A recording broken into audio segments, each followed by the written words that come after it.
बोलिए गोविंद भगवान की जय। संत सनातन धर्म की जय।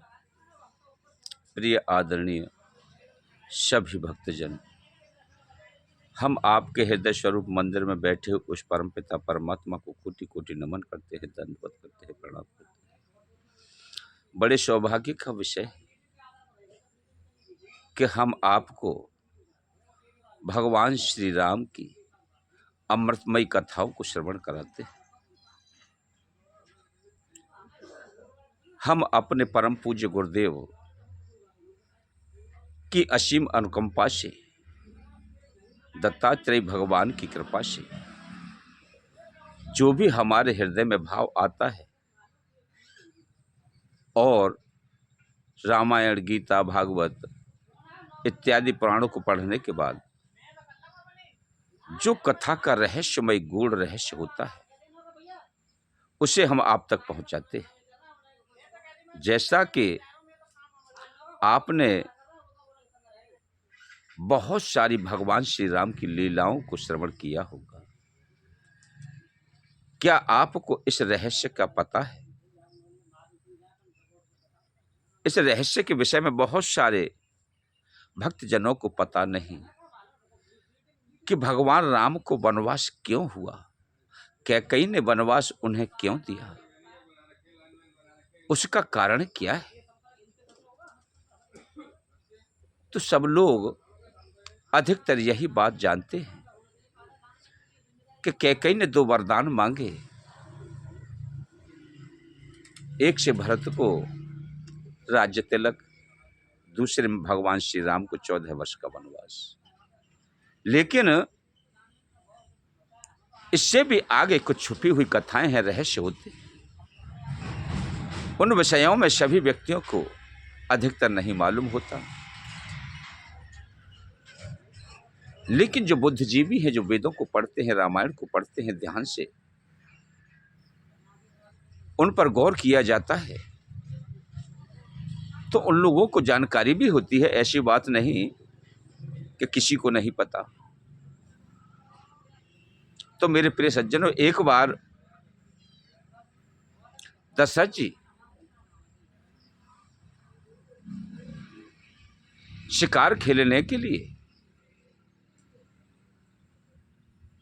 अपने अश्व पर सवार होकर निकलने लगे। उसी समय उनकी रानी कैकेयी उनके साथ चलने के लिए तैयार हो जाती, क्योंकि अधिकतर देखा गया है कि जहां जहां श्री दशरथ जी ने युद्ध किया वहां पर जाकर के कैकेयी उनके साथ गई। तो कैकेयी महाराज दशरथ के साथ हैं और वन में जाने के बाद में उनका मुकाबला बाली से हो जाता है। जब बाली से मुकाबला हो गया तो बाली ने महाराज दशरथ के लिए युद्ध के लिए ललकारा और युद्ध को ललकारने के पश्चात इस बात को महाराज दशरथ सहन नहीं कर सके। उन्होंने युद्ध की चुनौती स्वीकार कर ली। दोनों में युद्ध प्रारंभ होने वाला था, लेकिन मेरे प्रिय सज्जनों, यही कुछ गूढ़ रहस्य है। क्योंकि बाली को ऐसा वरदान प्राप्त था कि उनकी दृष्टि जिस पर भी पड़ेगी सामने वाले का आधा बल उनमें आ जाएगा। तो महाराज दशरथ और बाली में युद्ध प्रारंभ हुआ तो ये तो निश्चित है कि हार महाराज दशरथ की ही होगी। दोनों में युद्ध हुआ तो महाराज दशरथ जी युद्ध में परास्त हुए। तो बाली ने शर्त रखी कि या तो आप जो अपने साथ रानी है इसे मुझे दे जाओ, या अपने ताज को, अपने मुकुट को मुझे दे जाओ। महाराज दशरथ ने विचार किया कि कैकेयी मेरी बहुत प्रिय रानी है, मेरे मुकुट से भी ज्यादा प्रिय है, मैं इसे कैसे दे सकता हूं। उन्होंने अपने मुकुट को देना स्वीकार कर लिया, लेकिन कैकेयी को नहीं। यह बात कैकेयी के हृदय में जगह बना करके रह गई।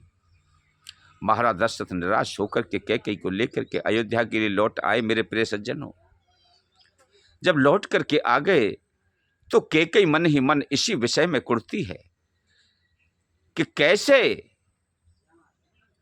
उस बाली से महाराज का मुकुट आए। जब महाराज दशरथ ने यह प्रतिज्ञा कर ली कि मैं राम के लिए राज्य तिलक करूंगा, तो कैकेयी ने उस समय को भांपते हुए महाराज दशरथ से कहा कि महाराज, इस विषय को प्रभु श्री राम भी नहीं जानते थे। कैकेयी के अंदर और महाराज दशरथ के अंदर मंत्रणा हुई कि महाराज, जब तक राज मुकुट यहां नहीं होगा तो आप बताइए कैसे राज्याभिषेक हो जाएगा। इसलिए यह गोपनीय बात हमारे और आपके ही बीच में रहनी चाहिए। मैं अपने लाल श्री राम के लिए अपनी युक्ति के अनुसार वन के लिए भेजती हूं, और यह मैं शर्त रख दूंगी कि वह मुकुट आपको लाना है। दोनों में मंत्रणा हुई, तो उस मंत्रणा के बाद ही भगवान राम को 14 वर्ष का वनवास दिया और भगवान राम से कहा कि पुत्र, आप वन के लिए तो जा रहे हो, लेकिन आपको बाली को परास्त करके, मार करके, उनसे अपने पिताजी का मुकुट लेकर के तभी अयोध्या में प्रवेश करना है। तो मेरे प्रिय सज्जनों, भगवान राम ने शर्त के अनुसार और उन्हें सुग्रीव से मित्रता करनी पड़ी। जब सुग्रीव से मित्रता हुई तो समर्थ वानन दोष गुसाई, जिसके अंदर सामर्थ्य होती है उसके लिए कोई दोष भी नहीं है। भगवान प्रभु श्री राम ने यह पता लगा लिया कि बाली दोषी है, सुग्रीव की पत्नी को अपने घर में रख रखा है, सारे राजपाट को छीन रखा है, इसे घर से निकाल दिया है। तो भगवान राम ने जाकर के बाली का वध किया और उस समय उससे मुकुट मांगा। तो बाली ने बताया कि प्रभु, मैं बैरी सुग्रीव प्यारा, मैं आपका किस प्रकार से बैरी हूं जो आपका दुश्मन हूं, और भाई सुग्रीव आपको इतना प्रिय है कि उसके चक्कर में मेरा वध कर दिया। तो मेरे प्रिय सज्जनों, वहां पर जब मुकुट की चर्चा चली तो उन्होंने बताया कि मेरा मुकाबला रावण से हो गया था, और रावण से युद्ध करते समय पर वो परास्त हो गया, और लड़ते समय पर वह मुकुट नीचे गिर गया था। उसे रावण लेकर के भाग गया है लंका के लिए, वह रावण के पास है। इसलिए हे नाथ, मैं आपको अपना पुत्र अंगद देता हूं, जो कि आपको वह मुकुट ला करके देगा। तो मेरे प्रिय सज्जनों, जब भगवान राम के उस स्थान से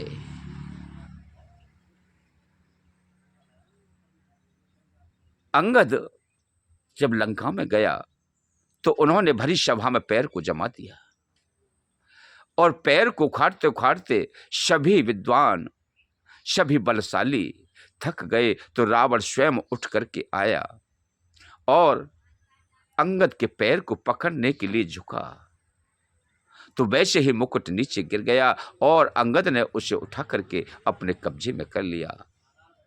और उसे ललकार करके वहां से हटा दिया। अरे मूर्ख, तुझे पैर ही पड़ना है तो मेरे पैरों में कुछ नहीं है, जाकर के प्रभु श्री राम के चरणों में गिर जा, वो तुझे क्षमा कर देंगे। तो इस प्रकार से वह मुकुट वहां पर नहीं था और मुकुट लेकर के भगवान श्री राम रावण का वध करने के बाद अयोध्या में लाए, तब जाकर के वह सिंहासन रूढ़ हुए। उसी मुकुट ने अयोध्या का राज्य चलाया। बोलिए सियावर रामचंद्र की जय, दत्त भगवान की जय। प्रिय बंधु, अगर आपको हमारी कथा पसंद आई हो तो चैनल को सब्सक्राइब करें, वीडियो को लाइक करें, दूसरे अपने प्रियजनों के लिए शेयर करें। ओम नमो नारायण, ओम नमो नारायण, ओम नमो नारायण।